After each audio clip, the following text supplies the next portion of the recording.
Whose path are you walking? As I wrote this, I felt I had to give it the proper respect it deserved, as it's such a big part of my life. I noticed the words I used and how I used them are influenced by teachers. Even the way I'm conveying this message now is in part influenced by them. But now with my own experience. But what I learnt has to be honoured even if I move on. I've read many books over the years. I've listened to many talks. I've sought out wise elders, all to help me find the truth and understand the nature of this reality. All of which were perfect for me at the time. These ideas, concepts and teachings rattled around my brain. I tried to connect them and make sense of them all. I wanted to know who was right and who was wrong. Eastern spirituality, Western esoteric teachings, Hermeticism, Zen, paganism, Christianity, Kabbalistic teachings, Buddhism and Sufism. I found wisdom in them all, and I still couldn't say which way is the correct path to God, the divine, our true self.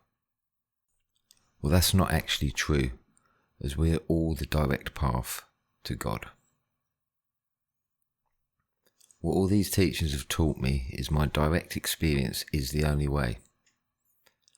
For this to happen, my life has to be spiritual. No separation between my spiritual life and my normal life. Everything I do has meaning. Everything. Every interaction has purpose, weight and a quality to it. Everything is symbolic. Everything shows me something about myself and the reality of this complex but simple system we inhabit. Now, depending on how clear I am of ego and the mind, it can be difficult to discern what is imagination, projection, or the truth.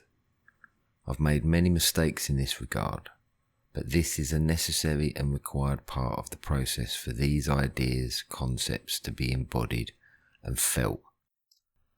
I'm no scholar in the true sense of the word. However, I do try to be a student of my own life. I can find reading long text and study difficult. It used to just fill my mind with more things to confuse and disorientate me. More contradictions and clutter. I'm much happier following my own intuition.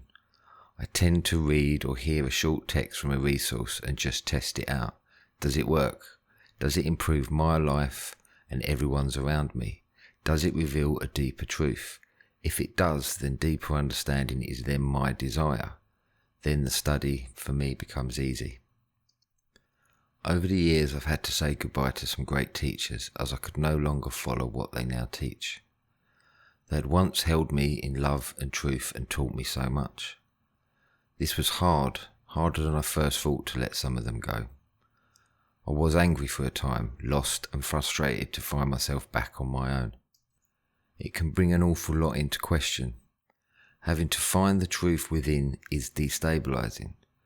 It had felt so good at the time to find something that resonated and felt true, a foundation that felt solid enough for me to build upon. I needed that at the time, and I also needed to let it go when I did. While I was in this transitional period, I couldn't see the perfection of it all. I tried to find something else to follow, someone else to make sense of it for me, a trusted source of wisdom and information, an authority outside of myself, a feeling of safety. All an illusion. This feeling of safety has to come from within, not without. Now, what does that look like? And how do you find that truth within yourself? Now I try to go direct, cut out any middleman and see what I receive, am shown or experience. I still read, listen, study and expand my understanding. I still use practices and teachings that encourage me to feel the divine within my own life. I continue to do the inner work and see what is really true in my life. Many of these techniques were passed on to me from my teachers. What's interesting is what I experience can also bring its own confusion. The answers I receive may directly contradict with others who have received and now teach. This can feel perplexing if you view this through the material lens, as if there is only one correct answer on one true way. Can two or more things be true at the same time? If I believe my answers and experience to be true, then does this make everybody else's experiences and answers wrong? I don't believe it does. I trust they have received exactly what they needed at exactly the right time. And I am now starting to trust that I've received exactly what I have needed. Not forever, but for this period in my life. Could answers change over time? Of course they could. As I grow, so should my understanding expand. It's a long, long way from dogmatic. I visited a church near me that's one of the oldest standing churches in the UK. It was built around 650 AD. It's such a peaceful place. I've been fortunate enough that most of my visits I've had the place to myself. I love the stillness and silence of this beautiful yet simple church. To just sit and feel is a joy. I've visited this place many times and at different times of the year, and I must have seen it before, but on this particular visit I noticed the image of Christ on the cross hanging on the end wall. On this occasion it was perfect for me to notice the image of Christ. I just sat and absorbed the feelings I felt. Then a question arose inside. Over the last few years, I've seen many friends and fellow truth seekers find solace in the Christian faith. A teacher I'd worked with for many years now believes Jesus to be the only way to God. This has been quite a shock for me. His previous 8 years of teaching did not seem to me to reflect this belief. When he first spoke these words at a talk in 2019, I didn't really think much of it. For me, it was a slow process of feeling into what that really meant. Just the way I am, I didn't really feel anything about it at the time. But the more he spoke on the subject of Jesus Christ, I had to examine what I believed. I didn't believe this. I don't believe Jesus is the only way. This at first was hard for me to stand with. He was my teacher and he'd always appeared to know more than me, and probably does. I trusted his opinion and sought out wise counsel from him for many years. So now what? Did this mean he was wrong? Does it mean I'm wrong? Regardless of what my mind may think, I had to go with what I felt and experienced, and at this point in my life, I have had no call from Jesus. So as I sat in that church and looked at Jesus upon the cross, I asked him, how should I perceive you? The answer I received was for me. It was correct for me. It will shape how I proceed from that very moment until something else guides me. A few weeks later, I was trying to explain to someone I know the idea that you have to just go with what you feel, regardless of the fear this may bring. She was and still is looking for truth to follow, some authority outside of herself. I told her of my own experience at the church, and I could see she desperately wanted to know the answer I'd received. I told her the answer I'd received, and she pondered this for a moment. Was this now true because I had received this answer? Could she now rest and trust that I was right? Of course not. I pointed out that I'd asked, how should I perceive you? The most important part of that question is that I. It was just for me at that very moment. That's it. Nothing more, nothing less.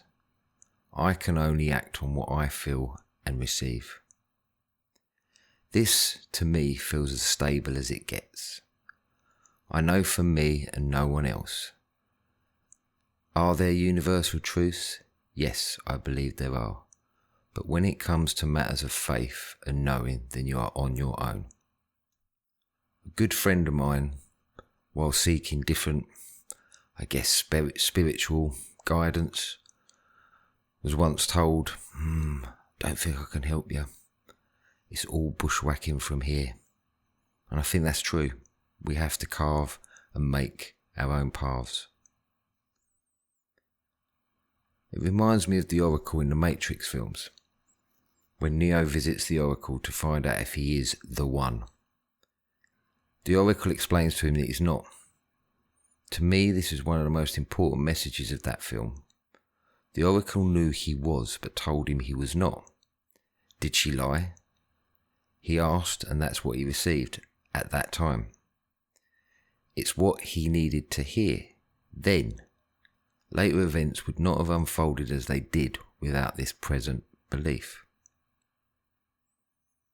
I did attempt to understand and seek out Christian literature, and still do somewhat. I read the Bible, I listened to many talks on esoteric Christianity. It just didn't feel right for me.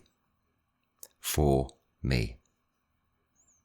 I loved so much of it, and still quote many of the passages from the Bible that resonate with me.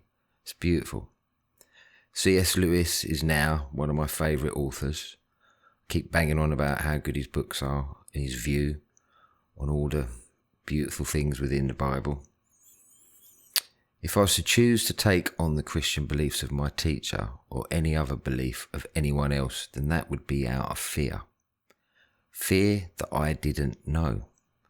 A lack of trust in my own experience, discernment and choices. I'd be deferring my responsibility for my own faith to somebody else, and I just can't do that. This does not mean some of my teachers are not correct, and parts of me still feel this, but now I must trust myself to find my own way.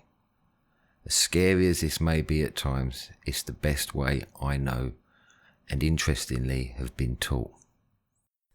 Like all great lessons, you only appreciate their value when you're on the other side. And now I am on the other side.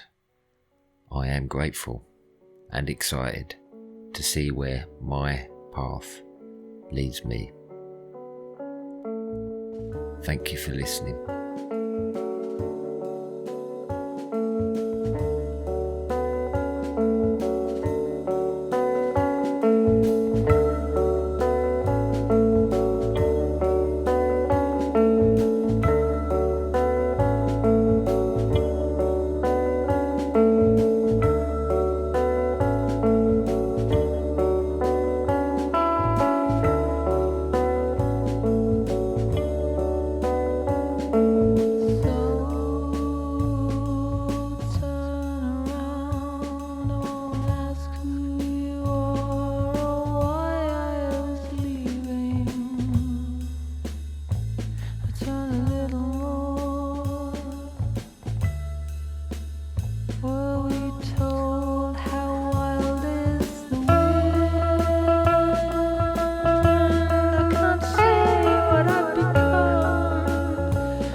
If you've made it this far, hopefully that means you enjoyed that music. If you did, that's great, because that was a band I was once in, and that's me on the drums. I'd like to say if you want to download it, go check out Hollow Moon, but that track actually isn't anywhere online. So if you would like it, please get in touch and I can send it to you. Hope you have a great day. Thanks. Take care.